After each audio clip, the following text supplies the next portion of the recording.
layers of different patterns are used to create the texture. Another one of the elements of music we can focus on when we listen. This particular kind of texture was favored by a number of composers at the end of the 19th and early 20th century. One of them, French composer Claude Debussy, was also a great influence on Stravinsky. Listen to some of the layers Debussy used to create texture in his tone poem, The Sea, La Mer. This passage is from the second movement called Play of the Waves. Here's the primary pattern played by violins and violas.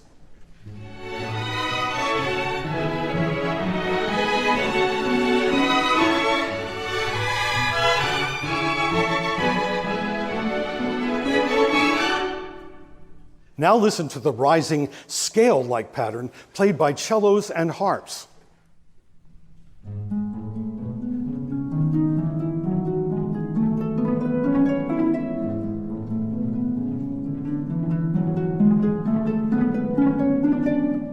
Here's a pattern Debussy gives to, well, you tell me which instruments play this pattern.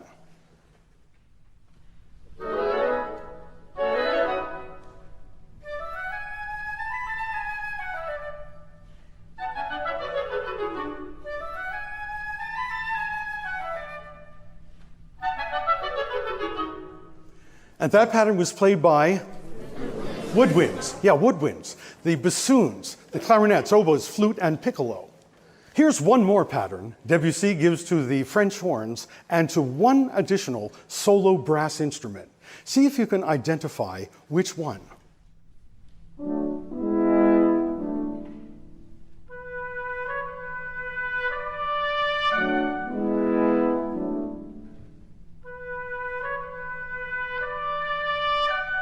So what's the additional instrument?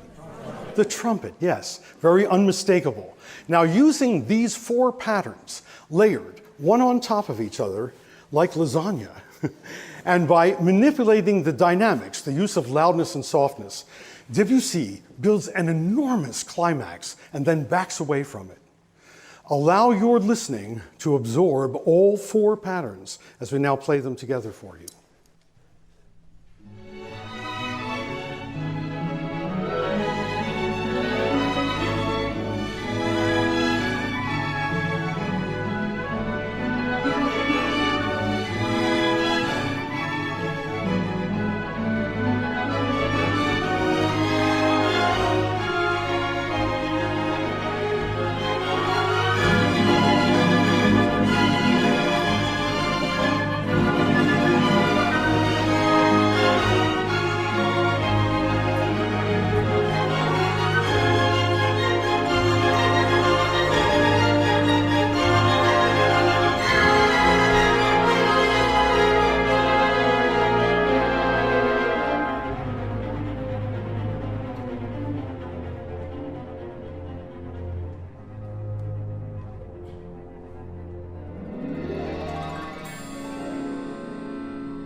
At the Discovery Orchestra, we don't bring concepts like sequence to your attention so that you might impress your friends at parties or concerts. We bring concepts like sequence to your attention so that you will notice and enjoy them as you listen to music in real time. Welcome back to another episode of the Piano Pod. Here, tradition meets innovation. We bridge the timeless beauty of the piano with the dynamic pulse of today's world. I am your host, Yukimi Song. During the summer, I was searching for some incredible talents in our industry to interview for this season.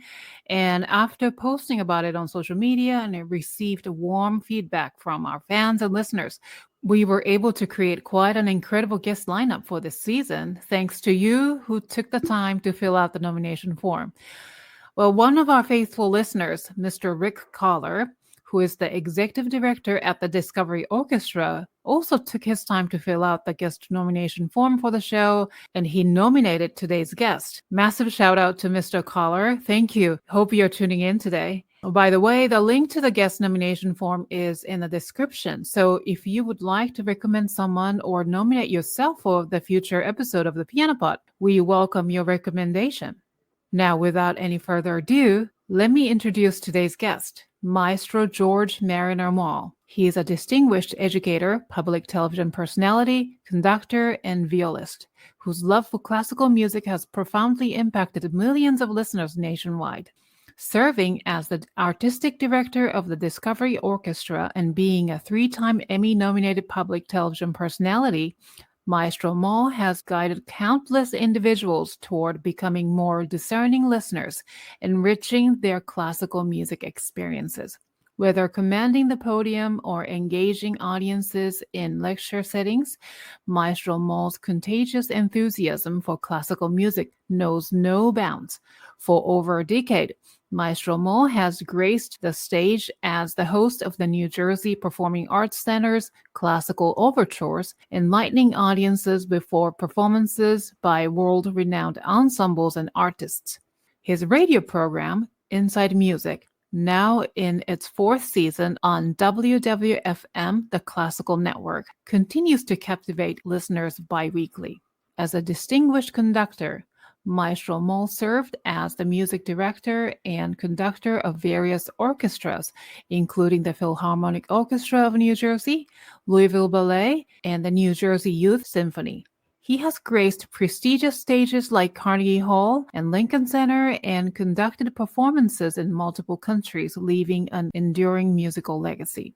Additionally, Maestro Maull is a gifted violist, having performed with esteemed orchestras such as American Symphony Orchestra, Aspen Festival Orchestra, and Brooklyn Philharmonic. His journey began in Philadelphia, where he received choral training and piano education. Later, he honed his viola skills under the guidance of Irving Segal of the Philadelphia Orchestra and pursued advanced studies at the University of Louisville and the Juilliard School. So I can't wait to invite Mr. Maull to the show and delve deep into his incredible journey, exploring the mission and vision of the Discovery Orchestra, the art of audience engagement, and the transformative power of classical music. Before starting this special episode with Maestro Maull, I want to welcome all our first-timers to the Piano Pod. I'm a classical pianist and educator from New York City. Whether you're diving deep into the piano career, working professionally in the classical music scene, or simply have a passion for piano tunes, this podcast is your backstage pass to the fascinating piano world. I also want to welcome back and thank you to amazing TPP fans and faithful listeners for tuning in today. Please rate and review the show on your favorite podcast platform because every rating review will help people find the show. So, dear TPP fans and listeners, get ready for an enlightening conversation with Maestro Maull that will inspire and captivate music enthusiasts and learners alike. Please enjoy the show. You are listening to the Piano Pod, where we talk to the brightest minds in the industry about how they are bringing the piano into the 21st century. Hello, Maestro George Marriner Maull. Thanks for being on my show this morning. What an honor. Yukimi, thank you so much for inviting me to be with you today. I have been researching in depth about your work through the Discovery Orchestra. I've known this orchestra for quite some time. And then actually, as I was developing this idea of podcasting, I watched your show. I watched your small video clips a lot because I really love the way you engage with your audience. And then I had to learn from a good example, and which was you. So then also you sent me the link of this video. There were several, but one in particular, Discover Sanson's Organ Symphony, where you talk about, sequence and timbre and forms and compositional styles and so many things to the audience. And actually your video brought me to tears because really, because you made me fall in love in music all over again. And, Wow. I wish I had a teacher like you. I wish I was in the audience when I was a kid, to experience that. What a powerful thing, powerful video. And so today I really want this, how I feel about watching the video, the sensation I felt. I really can't wait to share this feeling with my audience through our conversation. Anyways, Thank you. let's talk about the Discovery Orchestra. So I visited the Discovery Orchestra's website, discoveryorchestra.org, many times lately, especially lately, to do some research for this episode. And then in the front page of the website, it says, "We teach the listening skills that help you really connect with classical music." Wow, that is powerful, simple yet powerful. What is the Discovery Orchestra? What is the mission and vision of the Discovery Orchestra? Well, of course, the Discovery Orchestra is a 501c3 not-for-profit musical education organization, and we incorporated it in the state of New Jersey. Our offices are in Summit, New Jersey, in sort of central New Jersey, sort of a direct line from the Lincoln Tunnel, if you go west on Interstate 78. And the mission, of course, is that very sentence, helping people to really connect with classical music through teaching them how to listen. And it's important. It's important to learn how to listen. Wonderful.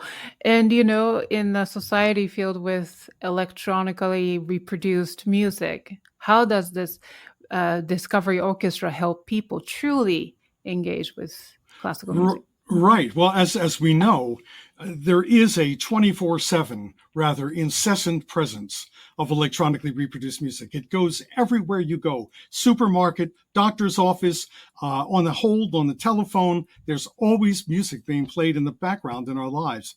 And it's actually trained generations of people to merely hear music as sort of a sonic wallpaper that accompanies everything they do. And the list of things you could be doing while you hear music only is endless. But as a consequence, people have actually learned to ignore music rather than to be completely and fully present with it. I'd like to ask friends sometimes, the next time you're in a restaurant with friends, after a few bites to eat, mention, how did you like that last piece of music that was played on the sound system in the restaurant? And there will always be someone at the table who says, is there music playing? That's how desensitized people have become. So the first thing that the Discovery Orchestra does to help people engage is to initiate a circumstance that provokes an individual to have an aha around whether they are actually listening or not. Because people don't realize that they are not actually listening, but only just hearing music while they do or think about other things. And you can even see it in the concert hall. When we're on stage, out of our peripheral vision, we see people texting friends in Ohio, and we see people reading the program notes. And of course, that's defeating the purpose of being there, because every sound must be taken in by the person in order to understand it.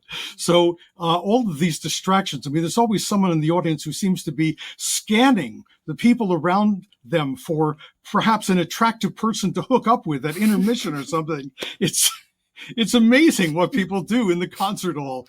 So how we accomplish this aha, I will speak about in detail a little later, but having cajoled audience members into making a decision to give music their totally undivided attention, then we ask them to fill in gaps in information that we provide them. That is, we ask them questions which can only be answered by giving the next short excerpt of music we play their undivided attention. So we kind of force them to listen. And in this process, we help them notice various aspects about the elements of music, the rhythms, melodies, textures, harmonies, the dynamics, the timbres, and the form as used by the composer in whatever is the featured musical selection on that concert. That's a lot of planning to do, and also a lot of work. Yeah, I mean, put together an orchestra and play music itself is already a lot of task anyway. And as I was watching, this is true. Yeah, and as I was watching your show, and your orchestra knew exactly which excerpt to play according to whatever you tell them to do. Yukimi, there is a secret behind that. And that has to do with all the work that we do ahead of time. Obviously, I select the excerpts of music to be played, and then I make master copies for each part of the orchestra, the first violin part, second violin part, and there are these books that we assemble, these binders for the orchestra, so that there is only one thing to play on each page, and they just turn to the next excerpt one after another. They know that the next thing they're going to play is after the next thing I say, and that's why they're so on top of it. But of course, they have to agree to do this. Yeah, but the whole experience, even just by watching at home on YouTube, was just so powerful. And then I was like, wow, this is well choreographed and That it is. nonstop. And then how your audience was captivated by the presentation. When you think about the teachers in our lives, and I'm thinking mostly here of the people in school that we studied with when we were in either high school or whatever, are my favorite teachers, and I think many people's favorite teacher, are the ones who combine a knowledge of their subject with a slightly entertaining personality, perhaps even humorous at times. And they also have a little flair for the dramatic. They're sort of actors and actresses. And those teachers really get the class involved. So that's kind of the model I try to use as I prepare the scripts for these programs. I want to know more about your life a little bit later in the episode, because it seems like you have more than just one skill. Like being a conductor itself is a big task and big, training, long years of training, but then you seem to have different skills, like, even you're very comfortable in front of the camera, on the microphone. That takes a lot of guts and then also practice too. So we'll talk about that, but about Absolutely. that later. Yeah. So could you share a bit about the history of the Discovery Orchestra? What was missing in the industry that made you decide to start the Discovery Orchestra? Because to me, there was something missing in my field, like teaching music, that Yes. I decided to start a podcast, just sort of like a fill in the blank. So Yes. Well, the Discovery Orchestra was originally founded in 1987 as the Philharmonic Orchestra of New Jersey. A good friend of mine, Brian Dallow, and I founded that orchestra as a professional freelance symphony orchestra that performed standard orchestral repertoire, primarily in venues that are in Somerset County, west central New Jersey. The roster of the musicians was, and still is, composed of members of the Musicians Union Local 802 in New York City. And it functioned like other freelance orchestras that are in New York, some of which I used to play in as a member of the viola section, orchestras such as the American Symphony, which performs at Carnegie Hall. The Philharmonic Orchestra of New Jersey expanded its geographic reach at one point by starting to perform in Richardson Auditorium at Princeton University and at the New Jersey Performing Arts Center in Newark when that facility opened in 1997. The Philharmonic Orchestra performed in this capacity from 1987 for 18 years until 2006. And as far as what was missing in our industry goes, some of our patrons early on, when we first founded the orchestra, began to call the office or write to the office. People weren't using computers so much at that point.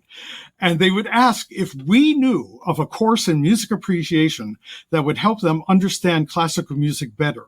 It was really interesting. We'd have empty nesters who said, our children have now moved out of the house. They're gone. They're pursuing their own lives. We want to look for something to do, and we think that music appreciation would be it. Or one of the funnier calls we got from someone was a gentleman who said, my wife has been dragging me to symphony concerts for 25 years. I'm bored to tears when I'm there. Is there anything you can do to help me? So since I had been fascinated, really since I was 9 years old, with why some individuals seemed to give music their undivided attention and others didn't, I told our staff that I would present a course in music listening for adult students. And it was originally, I think, 8 sessions on first Monday, on Mondays in the month or for 2 months. And they lasted 90 minutes. And I enjoyed giving those courses a lot. I think 12 people took the first one, and then it just began to grow and grow until the Arts Center was having me do these things before 500 people at a time in the smaller concert hall there. But in any event, these courses became very popular. And at a meeting of the Board of Trustees of the orchestra in 1995, I was asked if I could present a concert with the orchestra that would teach people how to listen as I did in my course. And so, during the 1996-97 season, we presented our first Discovery concert in Princeton. Now, several years later, at a 1999 long-range planning session, the board members were asked to write their personal list of the top 5 things they'd like to see happen at the Philharmonic Orchestra of New Jersey. And these suggestions were then written on large pieces of paper stuck to the walls. And the trustees were then asked to rank each of the ideas that were on these pieces of paper. And the idea that received the most first place votes was, could we make a public television show with a Discovery concert as the material? And so in 2002, Bach to the Future, our first show was videotaped totally on spec. We had no idea if any public television stations would choose to broadcast it, but we made it at the Performing Arts Center in Newark. And our producer, Elise Van Stolk, sent the show to American Public Television, and they, in turn, decided to distribute it nationally. The first broadcast, I remember, was by the Philadelphia public television station WHYY on New Year's afternoon in 2003, and was an ideal time slot because it was 1 hour before the annual televised concert by the Vienna Philharmonic on New Year's Day. So a lot of people got to see our show. And this program subsequently received an Emmy nomination and was broadcast from coast to coast and in Canada for the next 3 years, and seen, according to the Nielsen ratings, by about 1 million people. So in the wake of this success, the board meeting conversations began to hover around this question: what is the most important thing that the Philharmonic Orchestra of New Jersey provides? What unique offering do we present that other professional orchestras do not? And the answer was, what is missing in our industry, as you asked me? And it was that nobody else was trying to teach the audience thoroughly how to listen to this music. And of course, that was a gap that needed to be filled.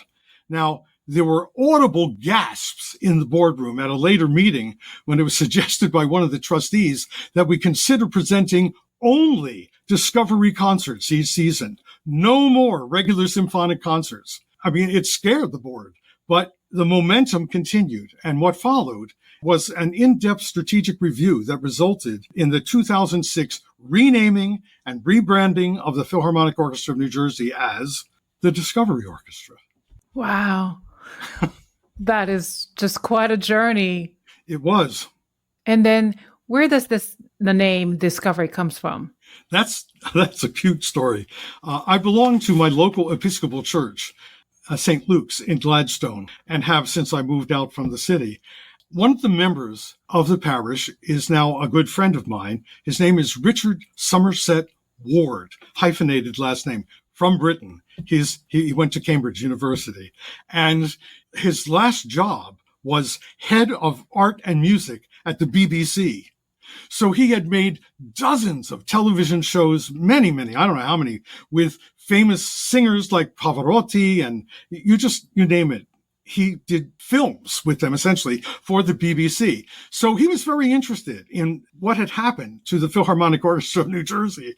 And so he, at the church picnic one year in June, he said to me, "Well, you know, George, I think you ought to name it the Discovery Orchestra because you give Discovery concerts."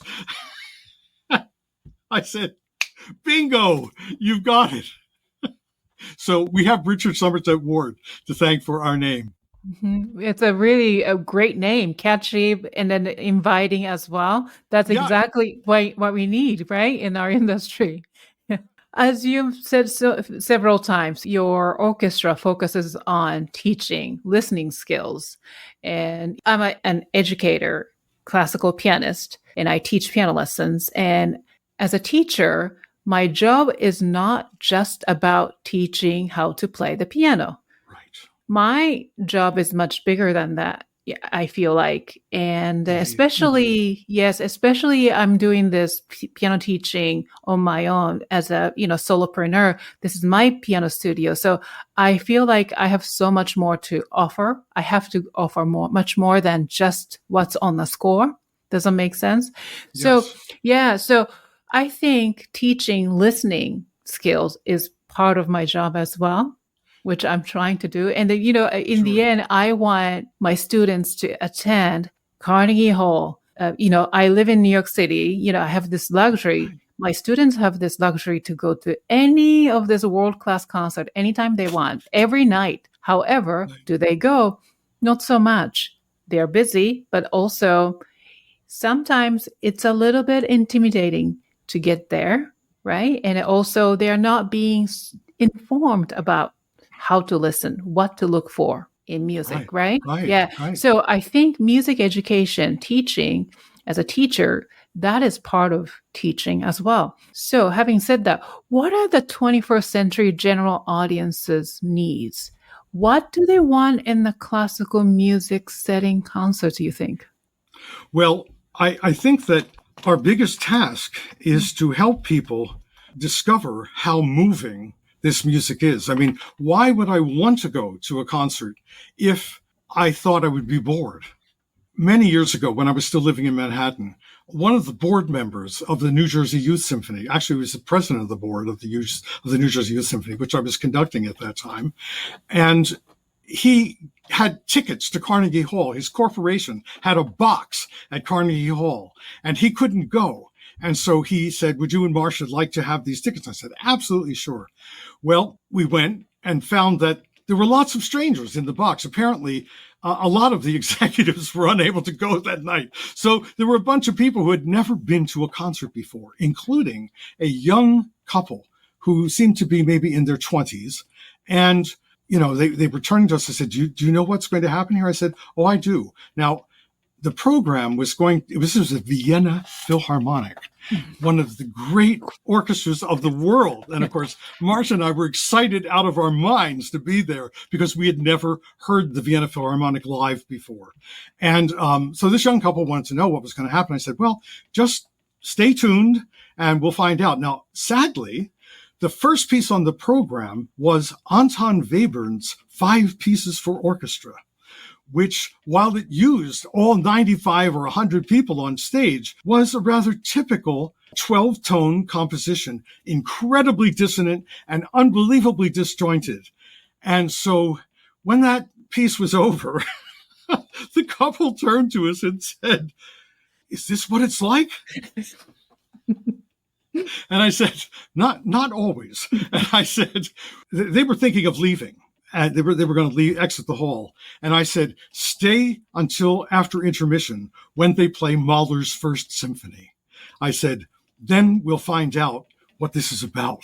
And so they did. And of course, they were knocked out by listening to Mahler's First Symphony. They never heard such a thing in their life. So I thought, this tells me something about what educators need to have in mind. In other words, you probably shouldn't use a 12-tone piece of music necessarily to start beginners on their listening journey. Yeah. We might turn them off, so even if it's our favorite piece of 12-tone music or whatever. So I think that audiences need to be educated. Now, we know the sad thing is that in public schools and even in private schools, although it varies greatly from school district to school district and from school to school, but kids are not being taught how to listen to music. The primary emphasis of music education in school is performance. They're teaching the choir to sing their concert. They're teaching the other kids to sing their Broadway show. They're teaching the orchestra to play their concert and the band to get ready for the marching events with the football team or whatever. And so those teachers, even if they wanted to teach music listening, many times I think they feel like they don't have time. In other words, there's just so much pressure to have that concert for the grandparents ready, at a private school. I remember when I taught at a private school, we always had an annual concert for the young children for their grandparents. And this was the big thing, So because I was already interested in teaching music listening, when I took the job at the private school, I told the headmaster, I will teach a course in music listening to the older kids, to the high school age kids. And so we had a course in music listening there, but normally you don't find this. And I feel like, people are always saying the audiences are aging drastically. But you look out at a concert hall, sea of gray hair out there. And I don't see it getting better unless we make a concerted effort to teach people how to listen. Because once you've been moved to tears by a piece of music, you will never be the same. And you will want to repeat that experience whenever you can, either with recordings or with live performances. And so we've got to get people to have that peak experience listening to music somehow. Right. Yeah. Yeah. Everybody remembers that moment that you fell in love with music, right? Yes, That absolutely. sensation, whether that is through video or through the record set you had or CD, whatever, or live concert. So can you elaborate on the specific techniques or methods you use to enhance people's listening experience with classical music? Sure. Well, first of all, due to the format of our programs, we greatly restrict the repertoire. In other words, I don't try to teach people everything that's important in the Rite of Spring in a 1-hour concert. Not even everything that's important in the Dvorak New World Symphony in a 1-hour concert. I select a single 5 to 10 minute movement from the standard orchestral repertoire. And that's what we're going to stick to in this Discovery concert format. And we play the movement straight through, usually, or almost all the way through. If it's 10 minutes, we might only play part of it at the beginning, but with no explanation. We usually play that 5-minute movement straight through. The next item on the agenda is to create the aha around the act of listening. So we will ask the audience to answer a question by listening to the next music. For example, I might explain that in the next music, all 3 trombones will play a very loud chord. And I ask the audience members to raise their hands when they notice that happens. We then proceed to play the wrong music on purpose, an excerpt in which the trombones do not play at all. And this always causes some consternation and confusion, even some laughter to erupt in the audience. And then I chastise them and I say, I didn't see any hands go up. And then in desperation, someone will say, well, the trombones never played. And I confess my crime. And then I launch into a brief explanation about the difference between listening to music and just hearing it as a background. And we end it with something like, now that we all know the difference between listening and hearing, we must make a conscious decision to give music our undivided attention. And then we proceed to play the right music containing the trombone chord. And of course, all the hands go up at the right moment, accompanied by big grins and smiles of recognition and satisfaction. So then, continually referencing a printed listening guide that we've provided the audience, which has numbered musical events, such as at number 2, the trombones play their chord. At number 7, how many steps are there in the ascending sequence at number 7? Or at number 15, the dynamic level, the volume changes. The music gets, and then there's a blank. Could louder, softer, whatever. So these gaps in information give the audience members listening problems to solve. I think that people learn best when they solve problems. In other words, I just tell them, it gets softer there. Here come the trombones. If I tell them all that, they don't remember it. But if they have to figure out themselves what it is. So we'll play at number 15 and ask them to fill in the blank. Let's say the music becomes subito piano, suddenly soft at that moment. So they write in their answers, and then we verify the answers. And we work our way through the listening guide for about 45 to 50 minutes. Finally, we ask them to follow their listening guides as we play the entire movement again straight through. Sometimes we have the numbers projected on the wall behind the orchestra so that they can keep their place in the listening guide in case they get confused. But we never fail to receive verbal comments or written survey responses that say, the second time through, was so much more enjoyable. It sounded like a completely different piece of music. Right. That's Yeah. exactly what we were hoping to accomplish. So that's the methodology in a nutshell. Wow, that's incredible. And then I actually got to experience that through that Sanson organ symphony that I watched. Yeah, totally. Even I'm a trained classical pianist, but then the way you explained and presented just gave me total different perspective on the piece. Do you want to hear a funny anecdote in this vein? Sure, please. Frequently, when my orchestra members are walking off stage after a Discovery concert, and these are graduates of the Juilliard School, the Manhattan School, the Curtis Institute, Oberlin College, New England Conservatory, whatever, someone will be walking off stage and saying, I never heard that spot in this piece. They'll tell their colleague, and I'm thinking to myself, what have you been doing all this time?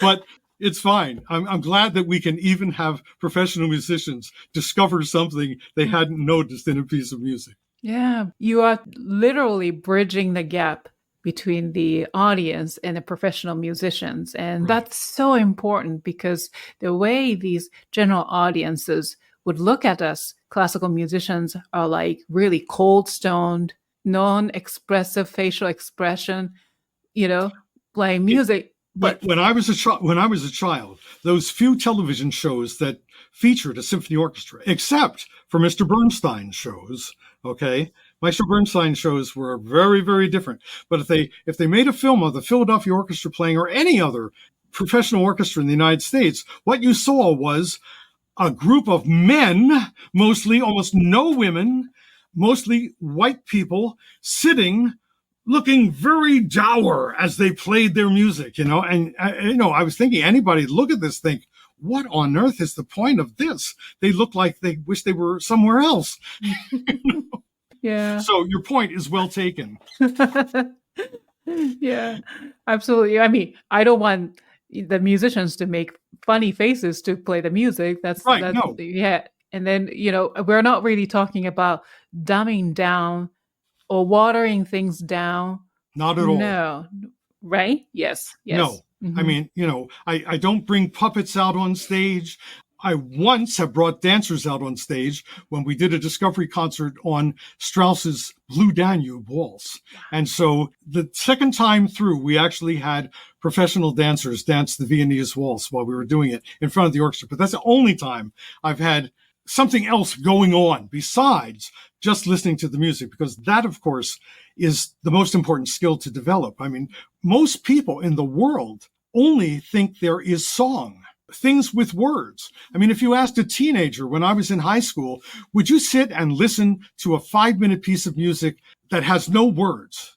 They would look at you like, well, what's the point? It's got to have words, man.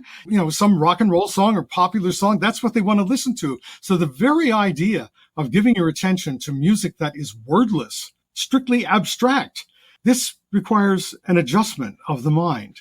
And of course, we can only enjoy that if we're actually really present with the music and notice what's happening. It's the art of listening. Right? We hardly talk about that. We, even among our colleagues in the industry, we talk about art of playing, art of technique, but we never talk about listening. Yeah. Well, as we know, when we train, we are taught as performers to listen in a different way. Am I in tune? Am I in rhythmic sync with everybody else? I'm at the proper dynamic level for my section in the orchestra. That kind of listening while we perform, our brain gets very used to monitoring what we're doing as we play.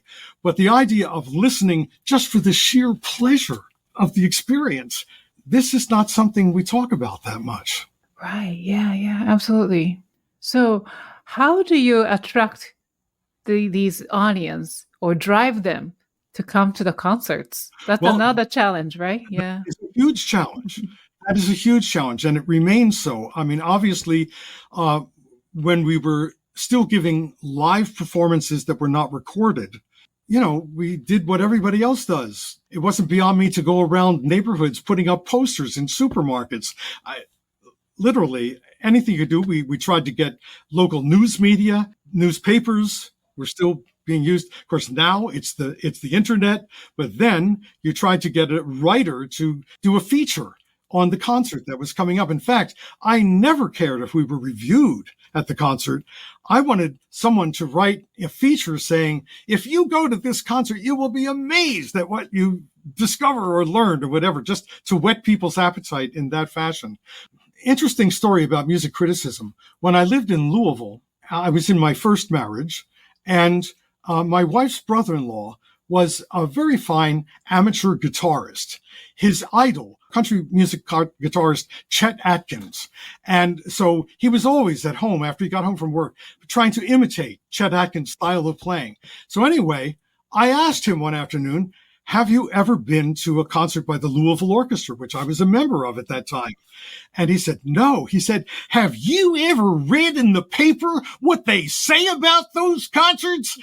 And the reviews often were very negative. And that's when it hit me.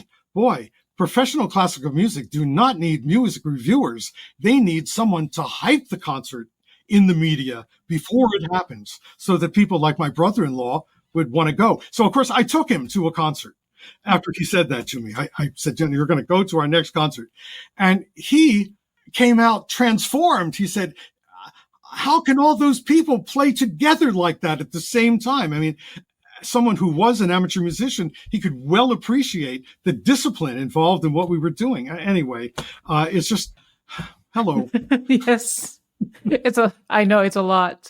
It's a lot of things. Yes. But I think we can be very creative in that part, right? Yes. As a classical musicians. Yes. Now, talking about creative, and you have been doing a lot, and not just these concert series, but also, as you mentioned, one concert sometimes being featured as a TV program, and then also those TV shows came like award nominated, right? And or even receiving awards. Right, received Telly Awards, yeah. Mm-hmm. Yes, that's incredible. So, for example, not only Bach to the Future, but also Discover Beethoven's Fifth you did, and then also Discover Vivaldi's 4 Seasons, that's Emmy nominated, and also Telly Awards, several of them. And then Saint-Saëns, as I mentioned, Organ Symphony is also Telly Award recipient. And then Discover the Firebird, which is the Telly Awards as well. So how do these programs contribute to your mission of transforming listening experiences? Are you reaching out to a much wider audience? Right. When you think about the first Discovery concert, which we gave at Princeton University in Alexander Hall, there were probably 600 people. This was in 1996. The Alexander Hall holds maybe 900 people. And I think we had about 600 at that first Discovery concert. As I mentioned earlier, when that same concert on the third movement of the Fourth Brandenburg Concerto was turned into our first production for American Public Television, it was viewed over its 3-year run by about 1 million people, which is more than a 275% increase in the individuals reached. We can't achieve that when we just play a concert one time in one hall, not recorded. That's it. And the board began to feel like that was an unwise expenditure of resources. I mean, if you think you're a donor, would you rather reach 600 people, or if we were at NJPAC, 1,500 people in Prudential Hall? Or would you rather have your gift help 1 million people learn about this? So you can see that it's a good mechanism for attracting donors as well by creating a televised production. But you are such a pioneer that way, these days, we are using social media to promote, and then, different media, YouTube video clips and so forth. But you've been doing this for a long time. And then not only that, you have the radio show as well. And then recently you started the podcast. So you're my fellow podcaster too. And then I really enjoyed listening to, what's the title? Is it Notes Under the Piano? Notes right? from Under the Piano. From Under the Piano, yes. That was a brainchild of one of our board members. He said, we have all these YouTube listening lessons up online. YouTube fans like to know something more about the person creating these YouTubes. Create some biographical stories about yourself. So that was how Notes from Under the Piano came into existence. Yeah, it's really entertaining. And then each episode is very short, bite-sized. It's really fun to listen to. I've already listened to several of them this morning. So yeah, of course. Discovery Orchestra also provides outreach programs and also educational resources for teachers and students. So can you tell us a little bit about those? There are a number of organizations that we have joined forces with in urban settings, such as Jersey City, Newark, Paterson, New Jersey, and also some senior citizen groups in the suburbs.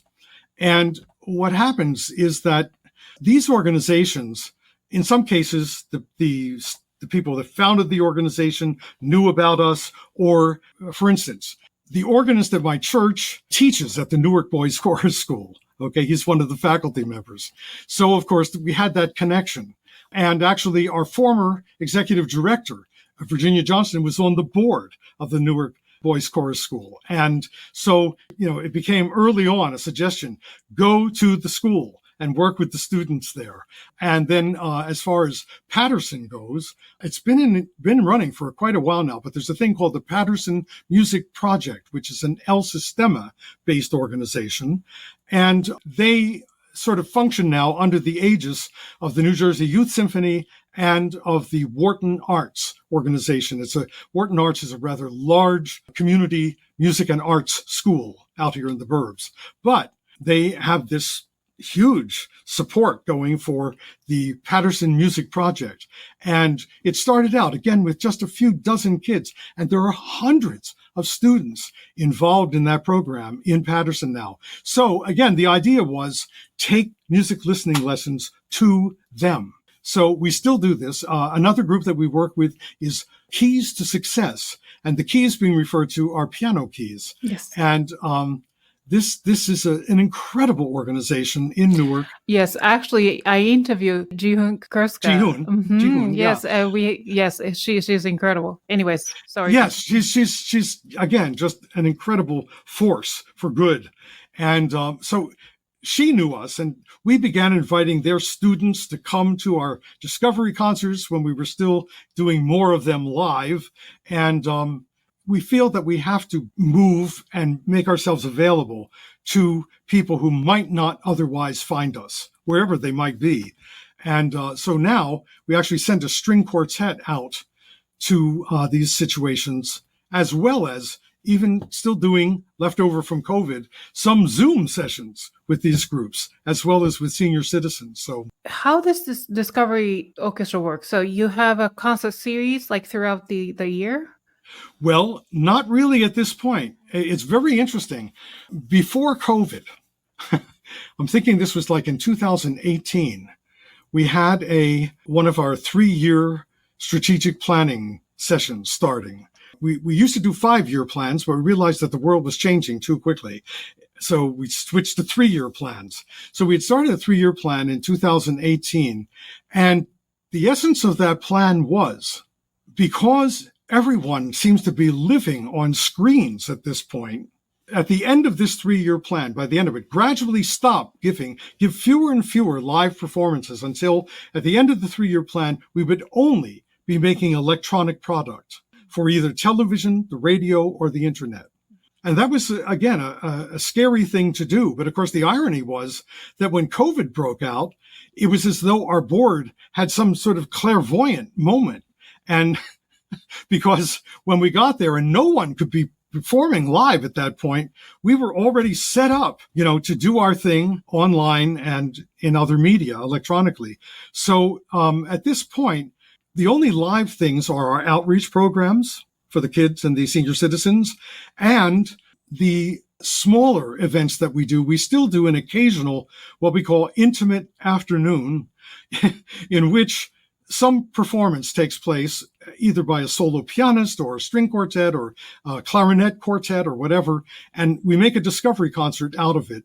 But it is also a social occasion in which people have a little wine and cheese beforehand and get to talk to the performers and to me. And, it's a less structured event. But it does include a little discovery portion in which they play music, we take it apart, they play the music again. Hey there, TPP family. The Piano Pod is now into our 4th season, and it's all thanks to you.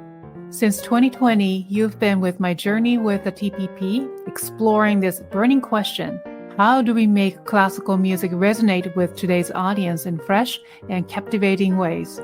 4 years in, and the journey has been nothing short of magical. The Piano Pod isn't just a podcast, it's a movement, a space where pianists, composers, and educators brainstorm, debate, and reimagine classical music's place in our fast-paced world.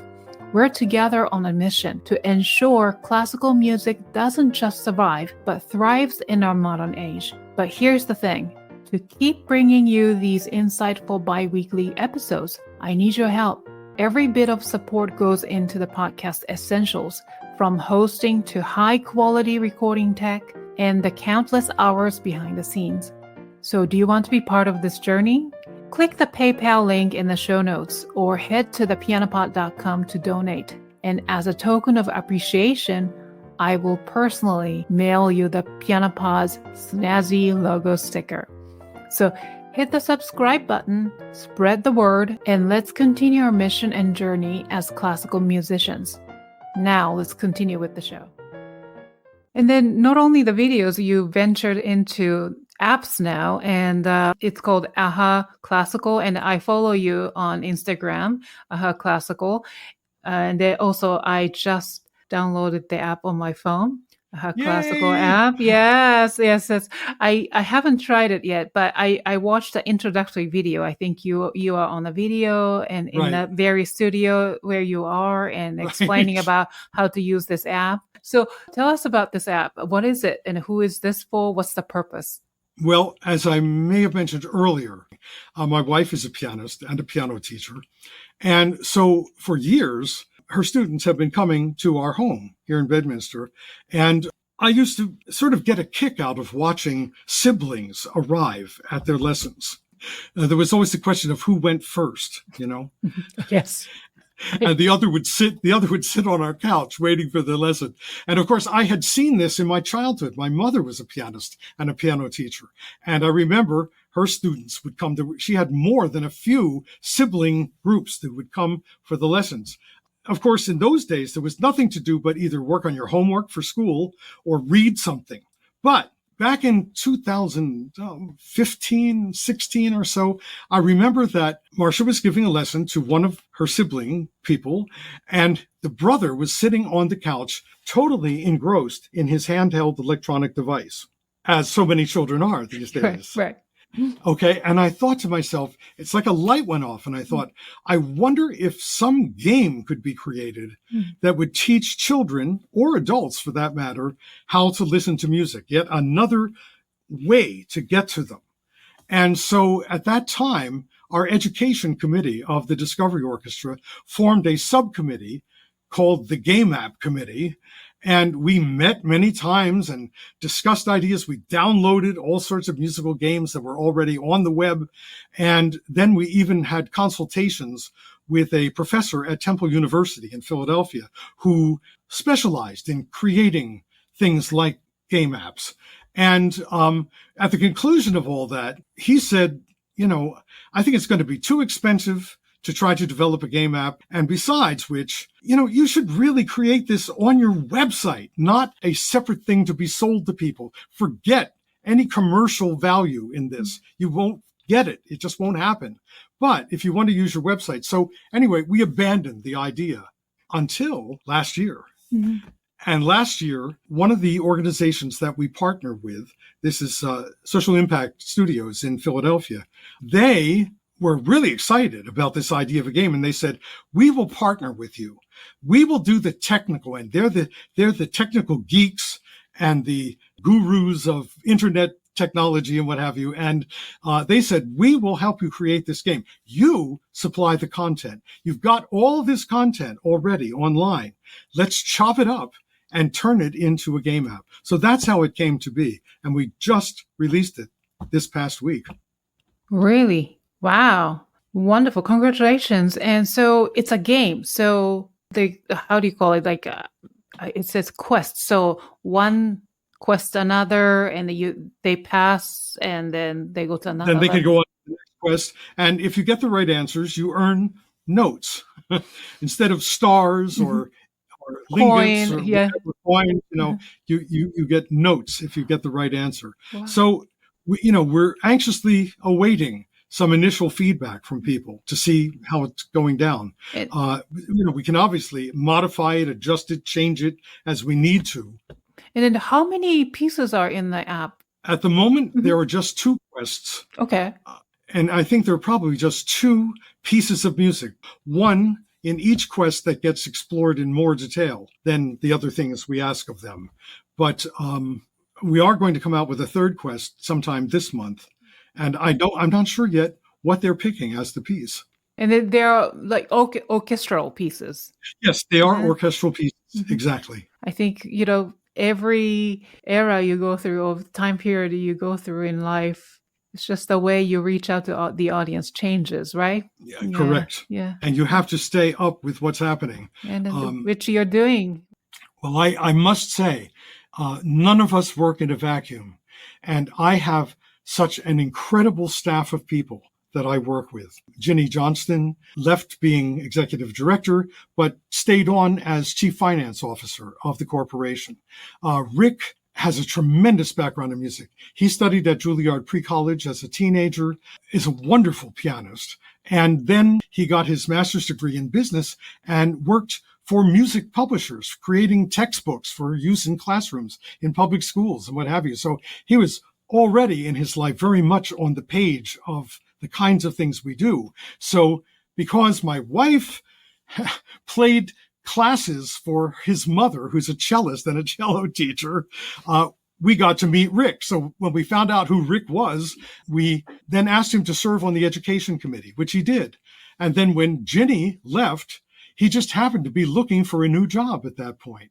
So it was a tremendous bon chance. We just moved Rick right into the executive director's seat. And then other people who work with us include Christine, essentially our person who takes care of all planning and facility use.